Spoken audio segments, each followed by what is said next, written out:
University ahyɛse no we tu mo ho aheha ho no ya zam pempren wo de sika ne egu ho masomdwe aba abusiafo ensemi ana ensem enkai bi na awie yetna se agebre ede asom se Abadae KASE Mothers 102.7 so wo hwe dia Mothers TV no so na ye twegu ewo kama sanya we de da so tafa yi sa so na abefo ntintan fide no Facebook Mothers 102.7 dash Accra ye twegu ewo ho wo like wa comment wa share eje ama me abrepem meje bracken kan eje ama wo apes makafo enawie eyeme nana aba eje ba mene Jumai Dausa afije bre ne ensem na se emfa emma wo yes ambo Mothers FM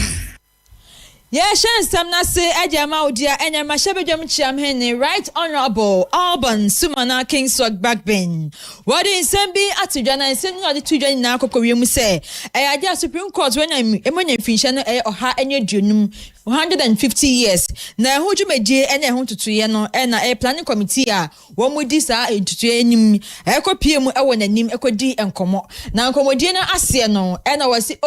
ma tete se alafo bi kura edi ho enkomo se mu fi atemu adwuma nim kwa de ma mefa ntudwa enfa mamo na ni na kokowem se anti LGBTQ+ bill na abra na mi ni ho no mahebedafo wo mo passe ye no impempre me di tudwa se yensan so enfa mra biom na ye mobo ho na bi mu chese na dia ya pass de ban se na speaker sanka se yensan kofa brembiom na ye mobo ho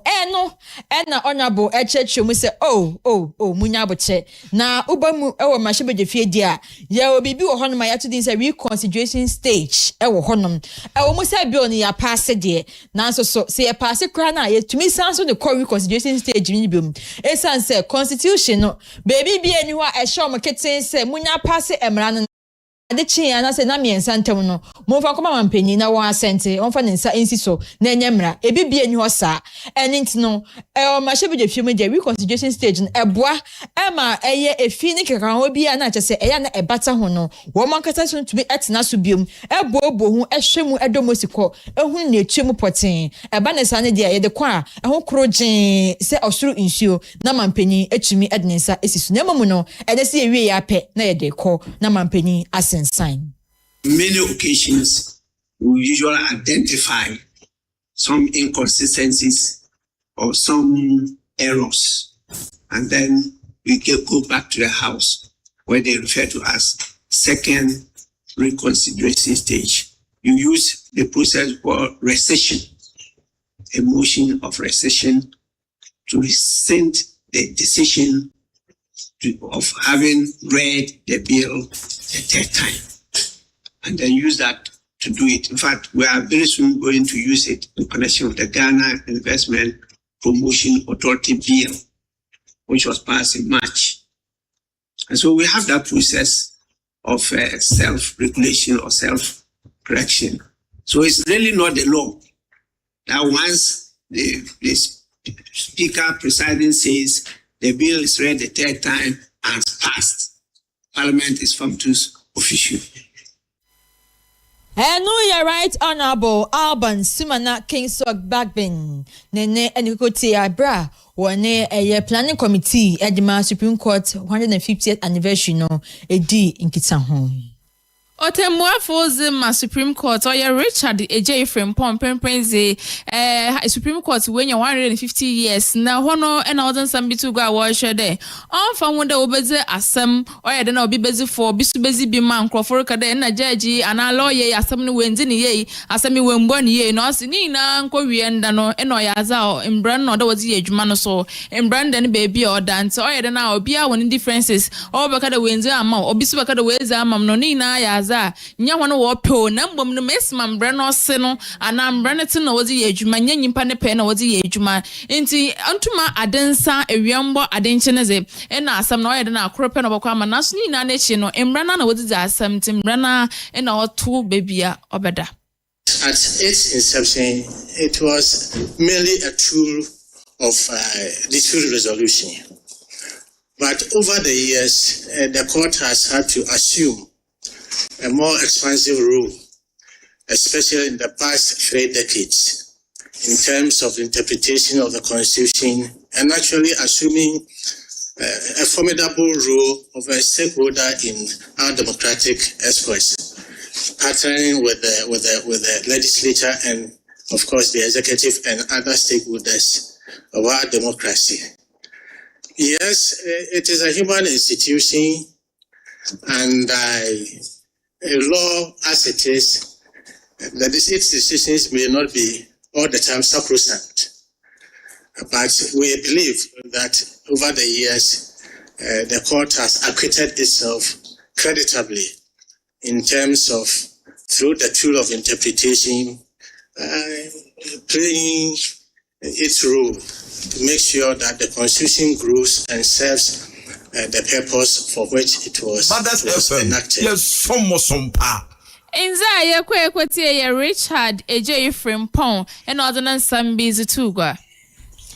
Ya to asem no so from Audiania Boeremu our Mashebe Fie. Na ye do hono dia. Onimanya for ya Mashebe Mama for more for say aye bi. Onimanya for kojo upon nkruma. Wade nsem bia to dwane na kire say. Enye se anofafa ni slogan sem say oh ye be ma modwuma da bi. Enye sa ne ye pe mebune o mo gan ha say empempre no mo pe adwuma ye. Na so adwuma eni hono eni tina ban ye waba jai slogan sem jai so obo ho safo hene e de to ano e bo trumpet say oba ma adwuma na so adwuma no eni ho na mom no ma adwuma no emra na afidie mane enko nkrata so say adwuma ABCD na me de ato wo e de ma obenten say obi okita PhD obi okita doctorate obi okita degree obi okita diploma mo sa afoi adwuma e de ma munye e ba ne sana obi bia be hu say aban ne ebo ne homoden na mom no wa fa score sheet bia anto ho na e de wono kapa say wo ma adwuma na still a emebunu enye adwuma nya e ba ne sana hu say unemployment no kwa na ekoso. We need to anchor every job program on published delivery scorecards with clear metrics on beneficiaries, the cost of these jobs, the time to placement, and the employment retention. Second, we need to separate skills development from job creation, and we need to fund both separately. Training people without creating demand for their skills only manufactures disappointment. Number 3, Mr. Speaker, we have to shift the funding model from sovereign financing to private-public partnerships. Government should focus on de-risking, co-investing, and creating regulatory clarity while private capital drives the large-scale job creation that we need. Number 4, Mr. Speaker, we need to make the apprenticeship economy the spine of the youth employment strategy through national certification, employer co-funding, and clear pathways into employment or self-employment. Finally, Mr. Speaker, I propose that we need to build a credible labor market information system for the Republic of Ghana, which will publish timely district-level data on vacancies, sectoral demand, skills gaps, and graduate absorption to guide policy.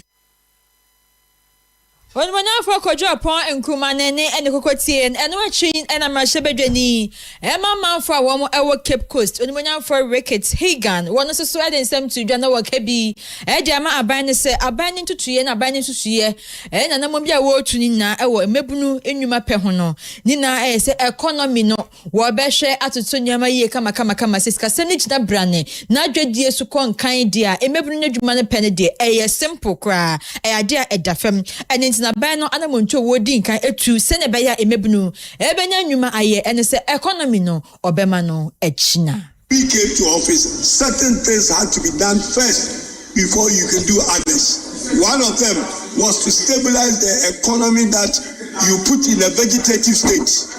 We have to get the economy back. That has been done. We are growing the economy and the jobs will come at the back of that. This government has been in office for 1 year and just about 5 months or 6 months. Things are being done. The economy that we thought would take 8 years to resolve has been done within a year. The jobs that you are shouting about, eventually, the jobs will come. And people who are looking for jobs, especially our youth, will get jobs to do. Please do not make a play of this unemployment situation, which started about 10 years ago. It's been going up and up with wrong policies. We never achieve anywhere. If your policies in the last 8 years created some better jobs in this country, we will not be talking about what you are talking about today. Let's be serious in this country. Let's get our people to work.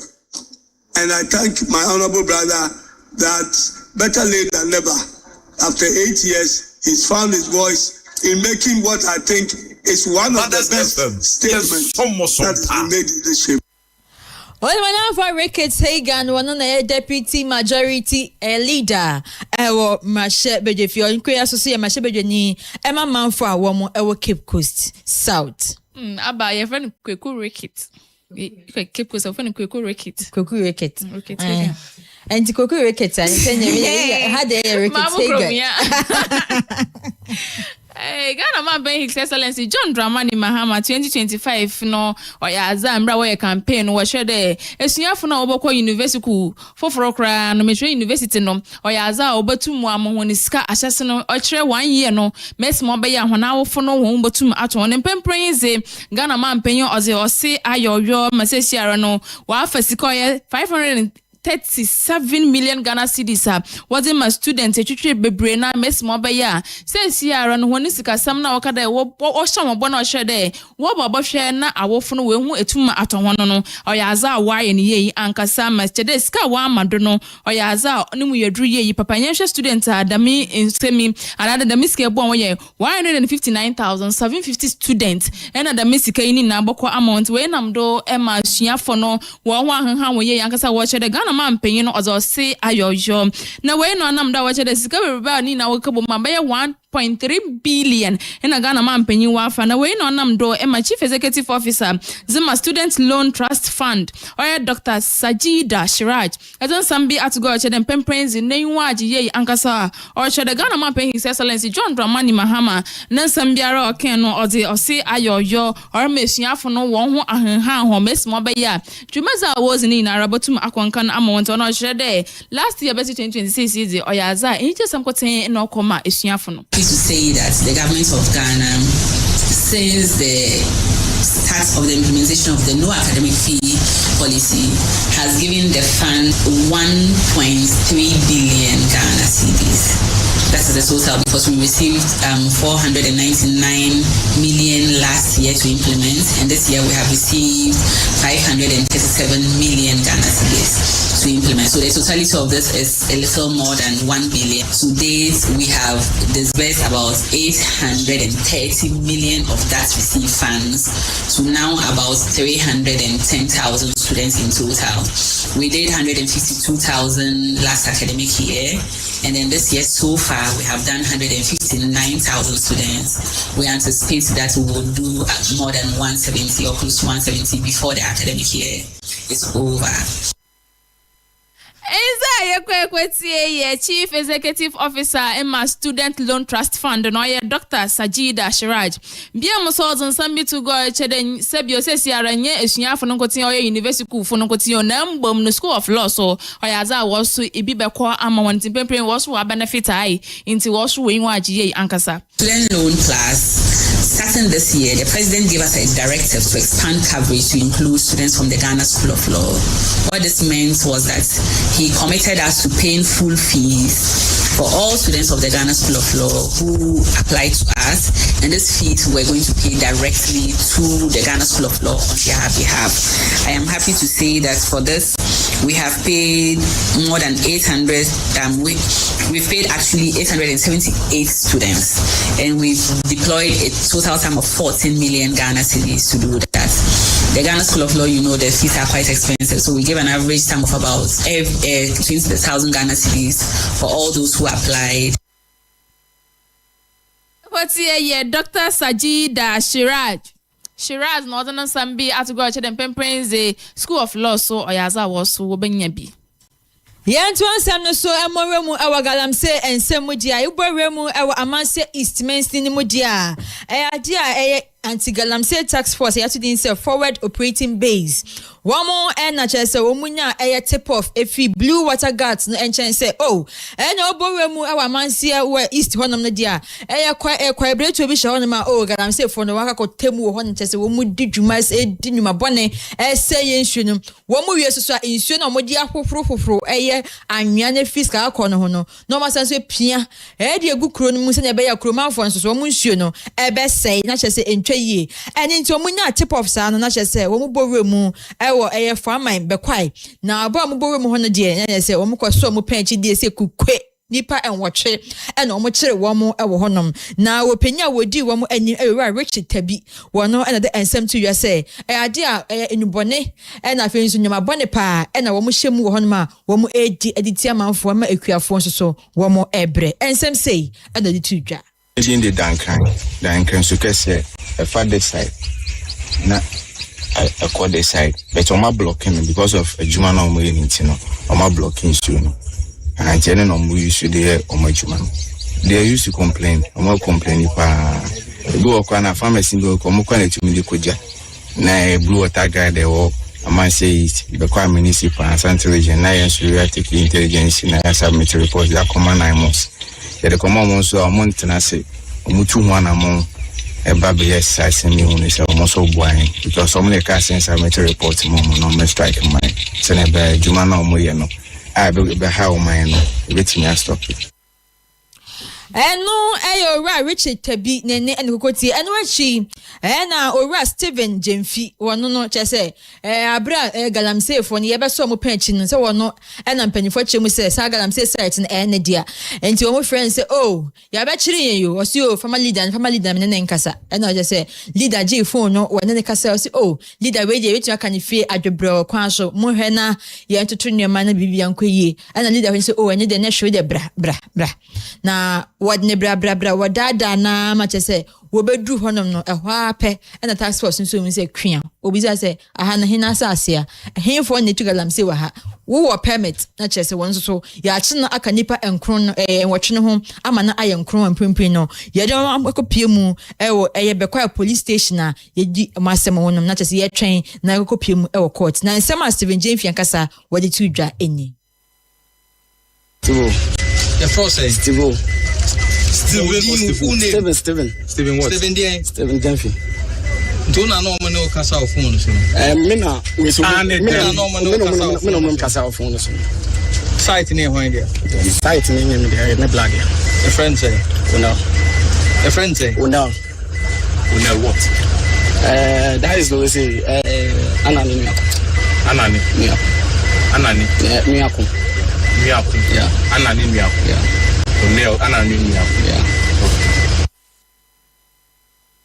Enti no way ora ne din ede Steven Jemfi wono na chese wodi wo mu anyima ye friend no say oh ya chire ye yo enti ba be beli ye na chese wo say former tax force leader na nkasa na nka ne boko na nka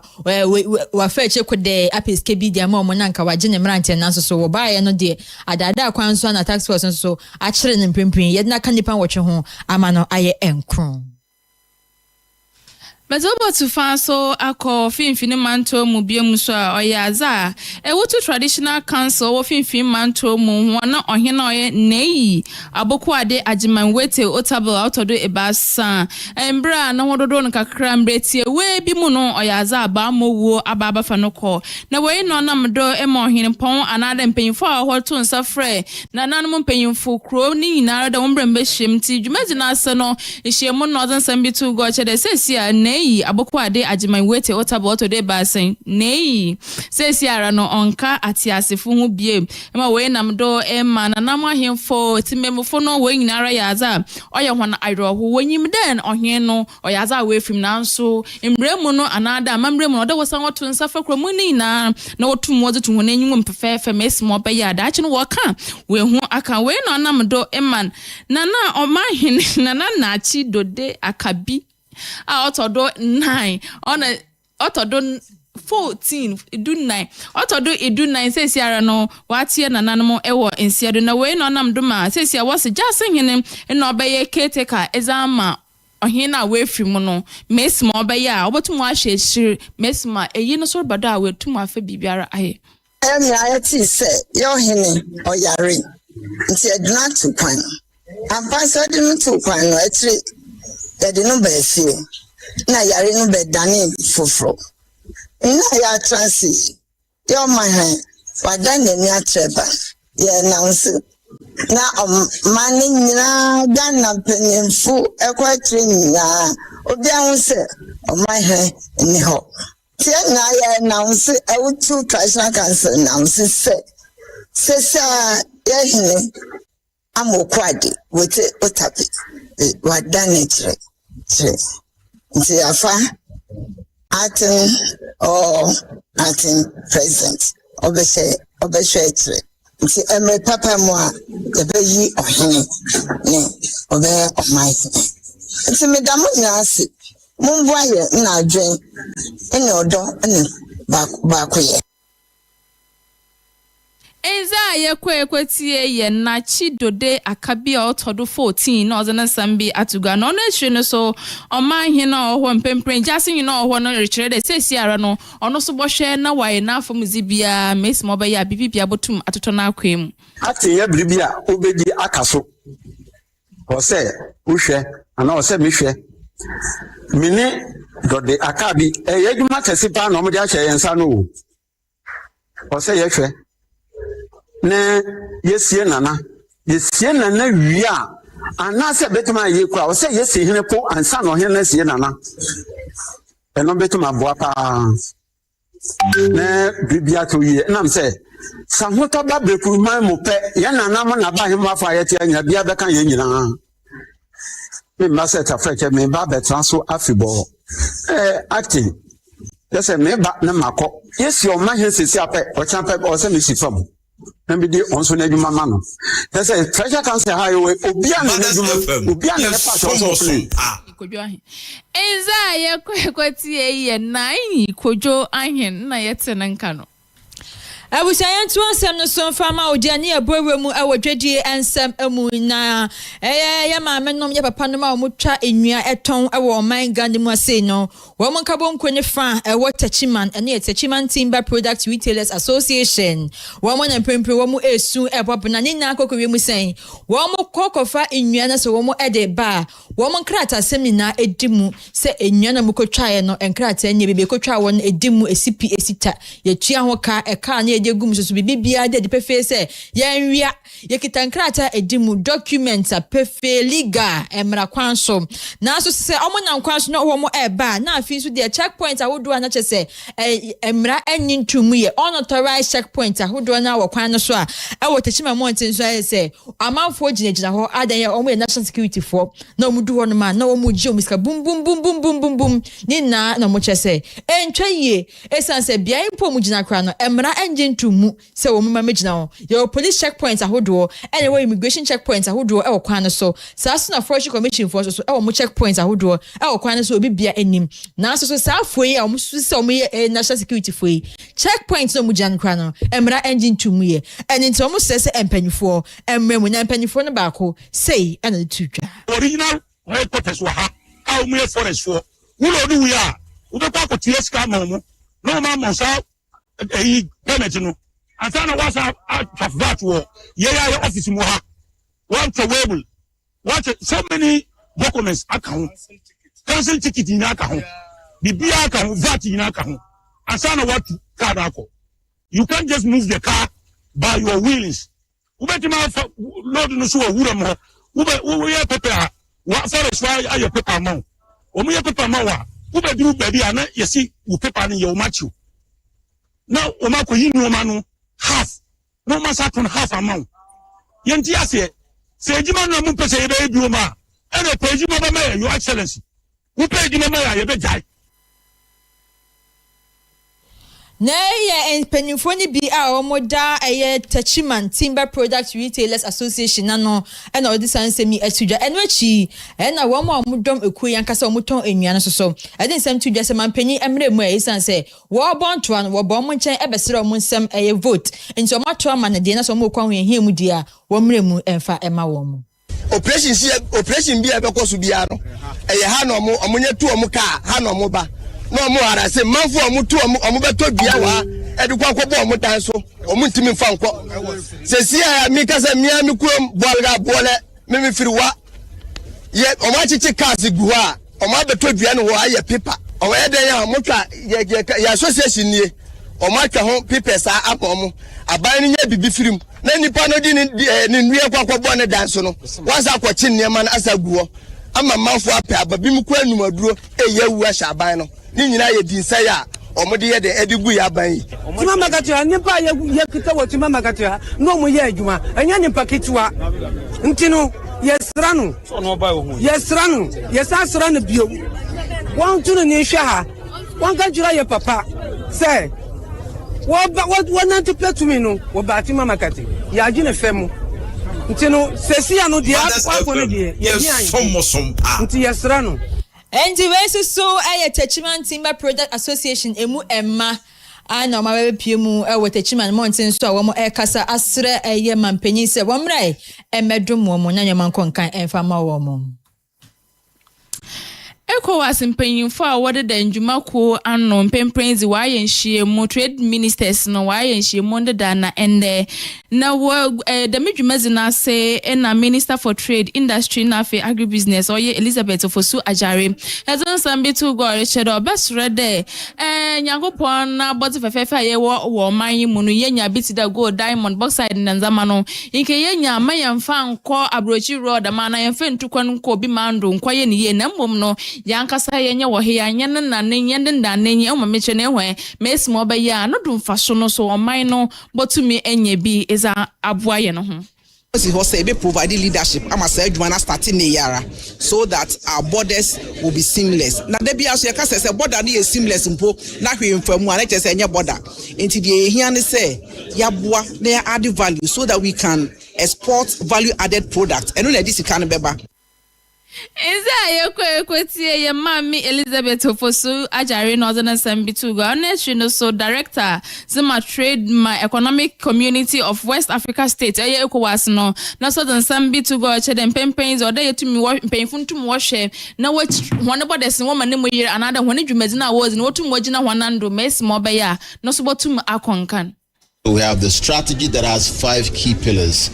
One of the key pillars is to continue to deepen our own regional integration. ECOWAS is now 51 years old, and we've had our free trade area for many decades. So, in fact, the continental free trade area is learning from what we have done in ECOWAS as a pioneer. But we also know that the issue of inclusivity, to make sure that the agreement does not benefit just a few, large companies only, but for every citizen. Mothers FM, yes, some pa. Enza ye kwetie ye. Kola wole asofola ena yete nenkano.